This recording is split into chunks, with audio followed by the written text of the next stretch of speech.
Halo kawan, selamat jumpa lagi di Kulik Bareng. Kali ini kita mau bahas sebuah buku nih.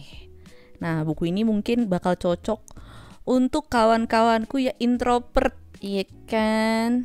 Tapi untuk yang ekstrovert juga bisa cek dan tetap bisa nonton video ini karena bisa jadi belajar nih soal para introvert ya, mungkin ya pasangan kamu, teman kamu, orang tua kamu, adik kamu, bos kamu di kantor or anything. So check it out. Nah kawanku, pernah gak sih kita ngerasa lelah gitu karena kita harus berpura-pura jadi lebih cerewet, lebih aktif, lebih kelihatan. Nah, kalau kawanku merasa demikian, mungkin kawanku ini adalah seorang introvert. Tapi bukan berarti introvert tuh kita lemah ya, kagak begitu. Hari ini kita akan bicara nih soal kekuatan yang lahir dari keheningan berdasarkan buku Quiet karya Susan Cain. Nah, melalui buku ini kita bakal menjelajahi dunia para introvert yang tenang namun memiliki kekuatan luar biasa.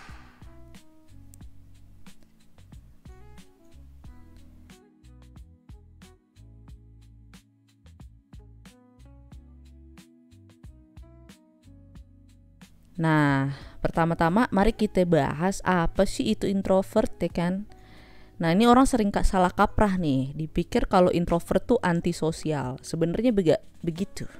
Introvert tuh bukan berarti doi anti-social, tapi mereka tuh cara recharge energinya ya beda aja sama para ekstrovert ya kan. Kalau misalnya ekstrovert itu recharge energi dengan ngumpul bareng teman-teman, ngobrol di keramaian gitu kan. Sedangkan kalau introvert tuh cara recharge energinya itu dari kesendirian, bukan dari keramaian.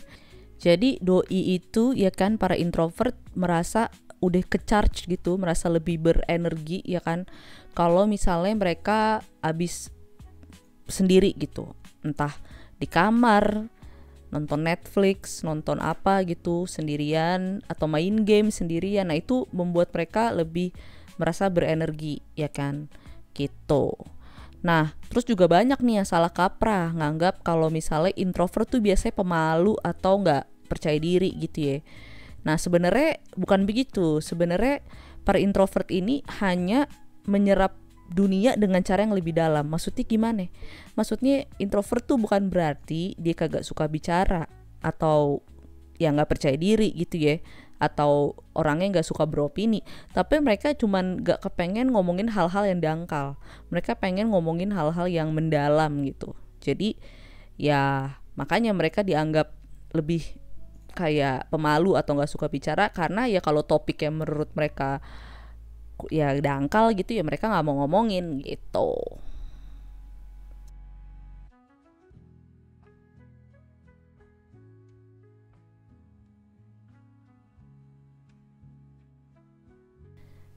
Nah di dunia yang terlalu ramai ini, yang modern ini, seakan-akan dunia ini memuja orang-orang ekstrovert yang ngomongnya cepet, yang tampil confident gitu ya, tampil percaya diri, dan yang punya networking luas. Sekolah, tempat kerja, dan media sosial tuh sering mengutamakan orang yang seneng kelihatan gitu, orang yang suka tampil, yang biasanya itu ya dimiliki oleh orang-orang ekstrovert.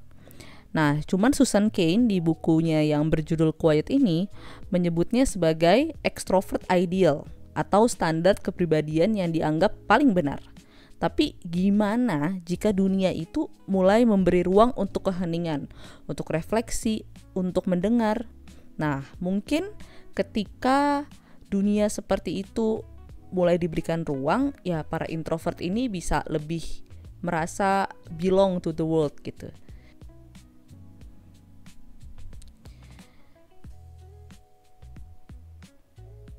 Nah, sesungguhnya banyak banget tokoh besar di dunia yang introvert. Contohnya pasti kawan-kawanku semua pernah denger nih. Kayak Albert Einstein, J.K. Rowling. Nah, mereka ini adalah orang-orang introvert yang menjadi manusia yang sangat influential gitu buat dunia ya kan. Albert Einstein dengan ilmunya J.K. Rowling dengan buku Harry Potternya gitu.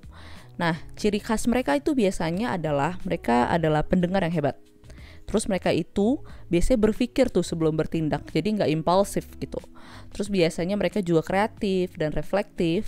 Terus mereka juga fokus dalam bekerja sendiri.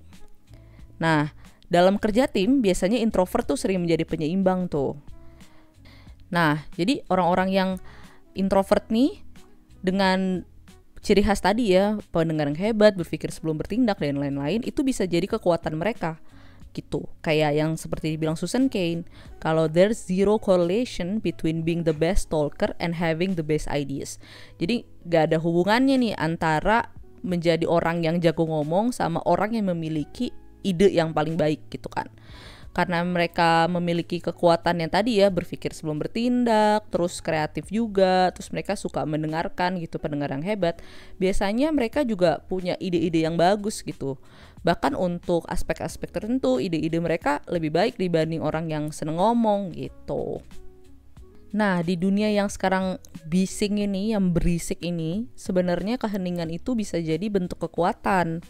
Jadi kita bisa mulai tuh menghargai yang namanya keheningan. Konsep-konsep kayak mindfulness, terus praktik meditasi, journaling, semua itu adalah sebuah praktik-praktik introvert yang mendalam sebenarnya. Jadi diam tuh bukan berarti pasif, justru diam bisa jadi awal dari perubahan besar. Nah, pertanyaannya, bagaimana sih kita bisa menciptakan ruang yang menghargai keheningan?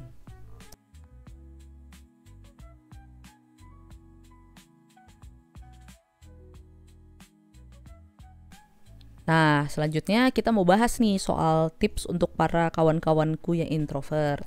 Biasanya para introvert tuh suka merasa tidak diberikan kesempatan yang sama nih sama para ekstrovert, karena ya emang mereka lebih sedikit aja gitu bicara. Mereka lebih memilih untuk membicarakan sesuatu hal. Jadi mereka nggak suka ngomongin semua hal.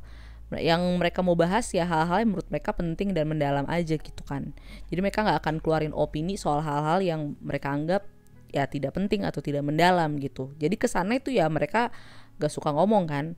Nah, karena begitu akhirnya mereka merasa oh kayaknya gue nih nggak memiliki kesempatan yang sama yang ekstrovert, karena ya itu tadi gue kurang banyak ngomong gitu misalnya. Nah, jadi ada beberapa tips nih. Yang pertama, untuk para introvert, kita bisa mulai menerima diri kita sendiri. Jadi kita kagak harus tuh berubah jadi ekstrovert biar bisa diterima atau biar bisa punya kesempatan yang sama gitu. Terus yang kedua, kita bisa pilih pekerjaan atau aktivitas yang sesuai dengan ritme energi kita. Jadi ya coba cari pekerjaan yang mungkin tidak terlalu banyak berhubungan dengan banyak orang gitu. Mungkin pekerjaan yang dimana kita bisa lebih banyak melakukan pekerjaan itu sendiri gitu, sesuai dengan ritme energi dari introvert itu sendiri. Nah, terus yang ketiga, kita kudu bisa tuh berani berkata tidak pada overstimulation. Jadi kalau misalnya ya misalnya udah capek ke kantor ya kan, meeting banyak ketemu orang dan lain-lain, terus abis itu kita diajak nongkrong lagi di keramaian ya kan. Nah, kalau misalnya emang itu akan overstimulating kita atau bikin kita capek banget, kita udah gak punya energi lagi, ya kita harus bisa belajar bilang tidak, jangan ngeiyain segala hal atau ajakan gitu.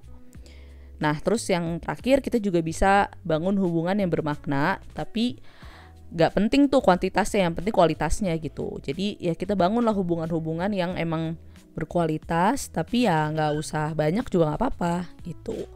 Nah, jadi kita nggak perlu menjadi lebih dari diri kita untuk bernilai gitu, untuk merasa memiliki value gitu, karena sebenarnya ya kawan-kawanku introvert ini udah cukup kok dalam keheningan kita gitu.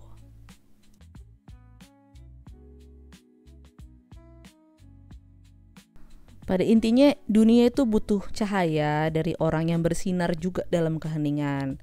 Dunia itu butuh pemikir yang dalam, pendengar yang penuh empati, dan pemimpin yang gak hanya ngomong aja ya kan, yang gak hanya banyak bicara saja, tapi juga betul-betul hadir ya kan. Jadi itu semua adalah ciri khas dari para ekstrovert kan gitu, feature-feature yang dimiliki oleh para ekstrovert. Jadi kalau kita adalah seorang ekstrovert, jangan malu, kita kudu bersyukur dan kita bisa merayakan keheningan kita. karena disitulah letak kekuatan kita. Oke deh, jadi sekian dulu video kita kali ini. Mudah-mudahan bermanfaat untuk teman-temanku yang introvert dan juga mungkin untuk yang para ekstrovert yang punya temen atau pasangan atau keluarga introvert. Mudah-mudahan bisa bermanfaat. Jadi selalu support channel ini. Jangan lupa untuk subscribe, comment, like, share sebanyak-banyaknya. Dan terima kasih sudah menonton video ini. Stay kind, content, and healthy. Bye!